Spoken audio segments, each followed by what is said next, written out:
Selamat siang Bu, perkenalkan nama saya Giovanni Martinus Maulay. Saya merupakan kelas dari 11 MIA 2. Baik, pada video kali ini saya akan menjelaskan sedikit materi tentang sistem reproduksi pada manusia. Reproduksi merupakan suatu proses biologi yang dilakukan oleh organisme untuk menghasilkan keturunan yang baru. Adapun tujuannya adalah untuk mempertahankan jenisnya dan juga melestarikan jenis agar tidak punah. Reproduksi dibedakan menjadi dua, yaitu reproduksi seksual dan juga reproduksi aseksual. Alat-alat reproduksi pada pria. Sistem reproduksi pada seorang laki-laki terbentuknya hormon testosteron biasanya dimulai ketika mulai akil balik antara 9 sampai dengan 12 tahun.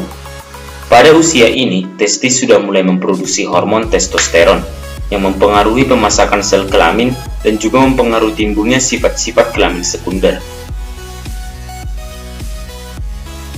Alat-alat reproduksi pada pria dibagi menjadi dua, yaitu 1. Alat reproduksi bagian dalam, diantaranya testis. Testis berfungsi sebagai penghasil sperma dan hormon kelamin yang pembentukannya terjadi di dalam tubulus seminiferus. B. Saluran reproduksi. Saluran reproduksi antara lain 1. Epididymis, saluran dalam skrotum dan keluar dari kedua testis. Di sini, sel sperma disimpan sementara hingga matang. Yang kedua yaitu vas deferens. Vas deferens merupakan saluran tempat bergeraknya sperma dari epididymis ke kantung semen atau vesicula seminalis. Yang ketiga yaitu uretra. Uretra merupakan saluran dalam penis yang fungsinya sebagai ekskresi urin dari kandung kemih. Hormon pada laki-laki. Di bawah kontrol hipotalamus, sebuah hormon dikeluarkan untuk merangsang hipofisis anterior, yaitu hormon gonadotropin. Hormon ini merangsang hipofisis anterior untuk menghasilkan hormon LH dan juga hormon FSH. Kelenjar-kelenjar aksesoris. Di antaranya 1. Vesicula seminalis atau kantung mani, yang menghasilkan cairan kental kekuning-kuningan, bersifat basah, mengandung mukus, enzim koagulasi. Yang kedua yaitu kelenjar prostat, yang merupakan penghasil getah kelamin bersifat encer, mengandung enzim antikoagulan. Yang ketiga yaitu kelenjar bulbouretralis, atau biasa disebut dengan kelenjar Cowper, yang bentuknya kecil, jumlahnya sepasang. Hasil sekresinya cairan bening menetralkan urin asam pada uretra. Alat reproduksi pada pria yang kedua yaitu alat reproduksi bagian luar. Di antaranya yang pertama yaitu penis.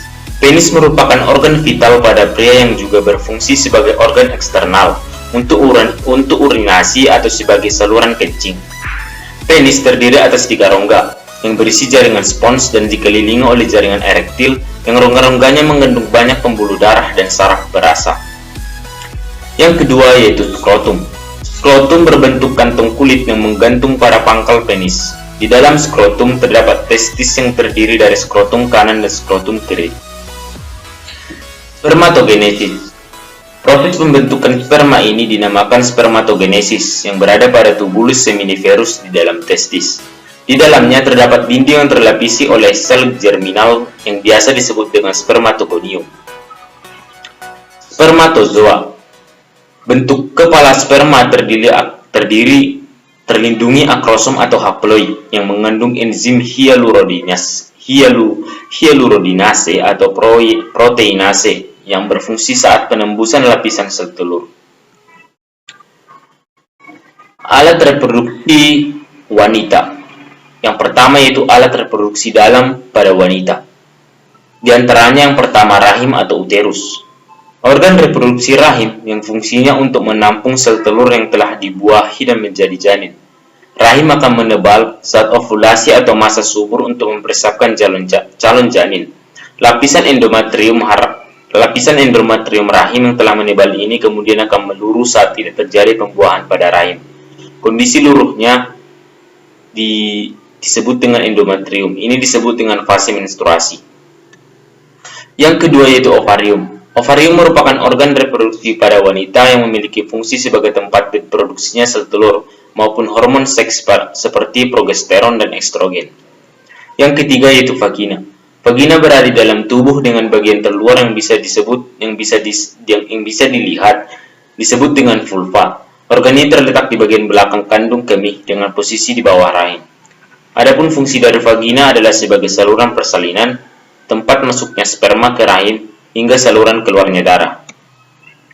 Saluran reproduksi. Saluran reproduksi pada wanita yang berfungsi sebagai jalur sel telur menuju uterus atau rahim, yang dinamakan salur telur atau oviduct, atau bisa disebut dengan tuba fallopi, yang fungsinya sebagai penangkap sel telur atau ovum yang lepas dari ovarium dan diteruskan ke uterus. Hormon pada sistem reproduksi wanita. Hormon gonadotropin merangsang kelenjar pituitari untuk menghasilkan hormon FSH. Hormon FSH merangsang pertumbuhan dan pematangan folikel di dalam ovarium. Hormon estrogen berfungsi membantu pembentukan kelamin sekunder seperti tumbuhnya payudara, panggul membesar, dan ciri-ciri lainnya. Siklus menstruasi. Siklus menstruasi merupakan suatu hal yang wajar. Siklus ini berlangsung kira-kira 28 hari pada setiap bulan. Pada wanita, siklus menstruasi melalui 4 fase. Fase yang pertama yaitu fase menstruasi. Pada fase menstruasi, hormon yang berperan ialah hormon estrogen dan progesteron yang menghasilkan reduksi pada sekitar 5 hari pertama menstruasi. Yang kedua yaitu fase praovulasi. Mulai hari ke-5 sampai ke-14, fase praovulasi dimulai. Pada fase ini, hormon yang berperan yakni hormon FSH dan hormon LH. Kedua hormon tersebut menstimulasi sel-sel folikel untuk menghasilkan hormon estrogen dan progesteron yang membuat lapisan endometrium yang luruh terbentuk kembali. Yang ketiga yaitu fase ovulasi. Fase ovulasi terjadi sekitar hari ke-14 dari total keseluruhan waktu siklus menstruasi yang terjadi kurang lebih 28 hari. Pada fase ini, sekresi hormon estrogen sangat banyak, maka sekresi hormon FSH mulai menurun dan digantikan dengan sekresi hormon LH. Fase keempat yaitu fase pasca ovulasi. Fase pasca ovulasi berlangsung pada hari ke-15 hingga ke hari ke-28. Pada fase ini, folikel yang pecah berubah menjadi badan padat berwarna kuning atau corpus luteum yang menghasilkan hormon progesteron. Fertilitasi. Fertilitasi merupakan proses terjadinya pembuahan sel telur oleh sel sperma dan ditandai dengan bergabungnya inti kedua sel kelamin tersebut, berlangsung di dalam oviduct. Agar sel telur dapat dibuahi oleh sperma mengeluarkan enzim hyaluronidase dan enzim proteinase. Oleh kedua enzim tersebut, sel telur dapat ditembus oleh sperma. Terjadinya anak kembar fraternal atau dizigotik. Proses ovulasi dapat menghasilkan lebih dari satu ovum yang matang, dibuahi oleh sperma, sehingga terbentuk lebih dari satu zigot. Janin memiliki plasenta, tali pusar, dan kantung ketuban yang berbeda. Kembar identik atau monozigotik. Zigot hasil fertilisasi membelah dan berkembang menjadi dua embrio yang berbeda, kemudian menjadi dua janin yang berbagi amnion atau plasenta yang sama, tapi pusar dan kantung ketubannya berbeda. Demikianlah Bu penjelasan sedikit materi dari saya, yaitu mengenai tentang reproduksi pada manusia. Apabila ada kekurangan dalam pengucapan kata, saya mohon maaf. Sekian dan terima kasih.